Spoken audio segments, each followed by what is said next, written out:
इथं निलेश लंके बसलाय, इथं सुनील शेळके बसलाय. ह्या दोघांच्याकडे मी फार बारकाईनं लक्ष ठेवून होतो. मला माहिती होतं या दोघांना आमदार व्हायचंय, परंतु एक होता शिवसेनेमध्ये, एक होता भाजपमध्ये. मला माहिती होतं भाजपमध्ये नक्की त्या बाबतीमध्ये बाळा भेगडेला तिकीट मिळणार. तिकीट डिक्लेअर होईपर्यंतच मी थांबलो होतो.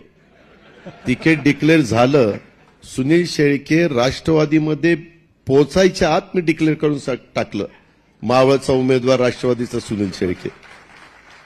तशा पद्धतीनं आम्ही साहेबांचं बघितलं, साहेबांच्या आधी चव्हाण साहेबांचं बघितलं.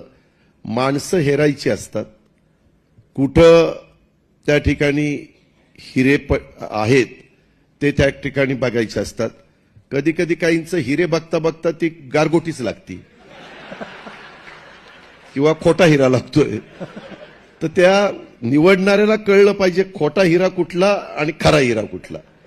त्याच्यामुळे निलेश लंके आम्हाला मिळाला. असं पुढं पण माझं